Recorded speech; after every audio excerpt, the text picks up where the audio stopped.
Hey guys. Oh, there we go. Hey guys, Januals27 here for Team Number 1 or Team Gamekeepers, whichever you prefer. I'm here with a deck list for X-Sabers for September 2012.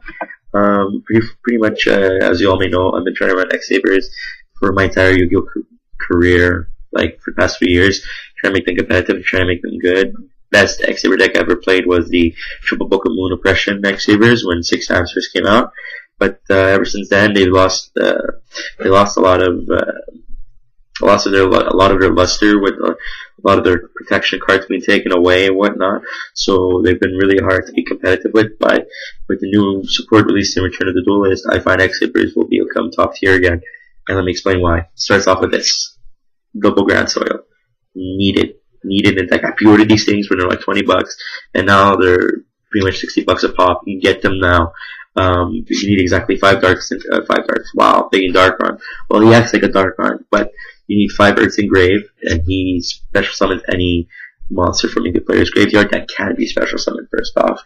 But still, he helps win, and he's a +1 upon summoning, and worst comes to worst, your opponent gets rid of it with a Solemn and whatnot, but he is the boss card of the deck, and makes this deck so much better. It was like an answer from the Yu-Gi-Oh! Gods. Double Card Trooper, Earth Target, first off, which is good for Grand Soil. Helps mill some of your Earth targets into the grave, also targets for your Monster Born, God Z-Call, Fallen on and whatnot. Worst comes to worst, when it gets destroyed, you draw a card, so he's also draw power. And maintains presence and advantage, which is very key in Yu-Gi-Oh! 1 Pashul, your level 2 tuner, or your wall against dinos and whatnot. Really great card. Pretty much standard if you want at least 1. Max 2. Triple Faltro. I'm one of those players who prefer 3 Faltro. So sorry, I drank before. It's not alcohol, but still. Anyways. Triple Faltro. Standard in every X-Saber deck. You need 3. A lot of people prefer 2. I prefer 3. I was a 2 Faltro guy, but I find 3 adds so much consistency, especially where you have double torrential, double solemn, double bottomless, double mirror force. Well, anyways, it's really hard to it's really bad to have 2, because once you lose it forever. Especially at your milling a lot in this deck, so I find 3 is very standard. But I prefer 2. I say 3 is needed now. Triple Embers Blade. Your standard, it's your battle recruiter, maintains field presence, self-explanatory. He gets any level 4 or lower X-Saber, so you can get Bogger Knight and whatnot. And very key card in the deck. Double Boggart. He is your marauding captain of the deck, helps spams X-Sabers on the field in case you don't have any. Buys out the bottomlesses and whatnot and torrentials. Great card. Very good card. 1900 beater, which is always great to have. Double Full Helm Knights, your level 3 tuner. You need Full Helm Knights because format with Tsukiyomi, I don't run in my deck, but still, or one Book of Moon, unfortunately. You help put a lot of monsters in defense mode. You help spam your field. It negates attacks, which is always beautiful against you. You play against that random GB matchup. So Full Helm Knights, great. Triple Dark Soul, your Sangan of the deck, you need to run 3. It's not suggested. It's a mandatory thing. You need to run 3, especially in a format, especially when they got errata, where you only one search is 1 only. You need 3. You need to keep adding cards to your hand, maintaining that advantage. You need 3. I'm just gonna be hard-headed about that. You need 3. 1 Hamster, Super Nimble Mega Hamster. Adds Dark Soul to your field, and whoops, my laptop's closing on me. There you go. Keeps your Dark Soul. It will add Dark Soul to your field. 1800 wall, and a format where when Zekers had Hornet go down to 1, you have a lot less popping going around. Unless you play against Gravekeepers or 6 Ams, which is really 6 Ams are not rare, but it's really hard to run into them. But Gravekeepers are a more rare matchup to go against. Worst comes to worst against Dark Worlds, they pop it. It's fine, they waste a graph of pop on it at least, but that's it. But my answer to all this, the popping of Dark Worlds, is this: Triple Silver Sentinel. Now, I'm gonna go on a limb and say very underrated card. Right now, they're about $10, $12 a pop. Get them when you can, because these cards are very good.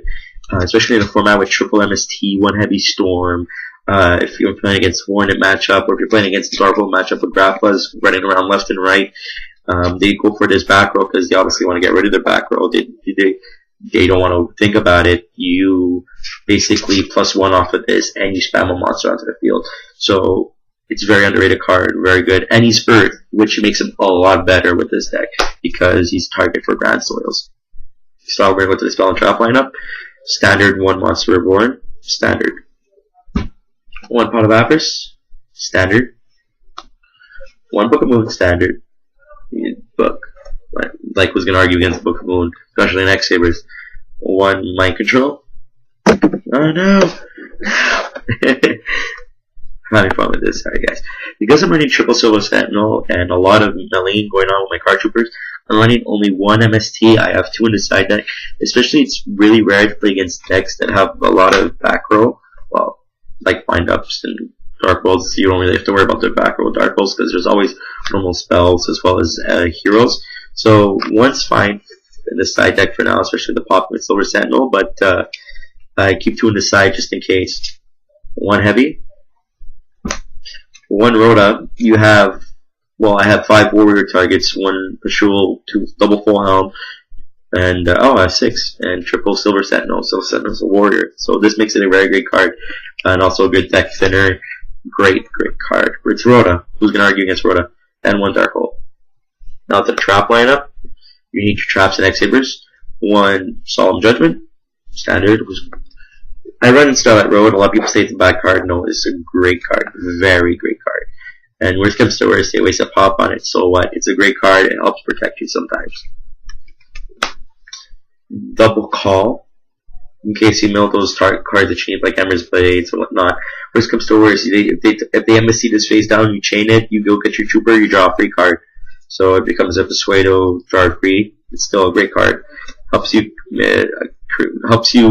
manipulate your grave for any Grand Soil play, and also helps you get X-Sabers back to the field.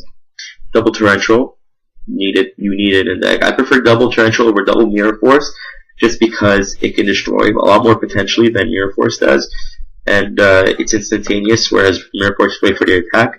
But double Mirror Force is still a great card to run. I just didn't have space for it in this deck, because I like to keep it in my decks always to 40 cards. But if I had to, I would run double Torrential, double Mirror Force, but for now I'll go with double Torrential and see how that tests out compared to Mirror Force. Double Gotham Z-Call, you're milling a lot in this deck, so you need these cards to get back your Sabers, especially if you want to go for false roll plays. You need double Gotham Z-Call. Last but not least, double Solemn Warnings. Negate their summons. Don't even give them a chance to get a monster to the field. So that's my deck list. I hope you guys like it. Tell me what you think about it. My legs are asleep. Sorry, guys.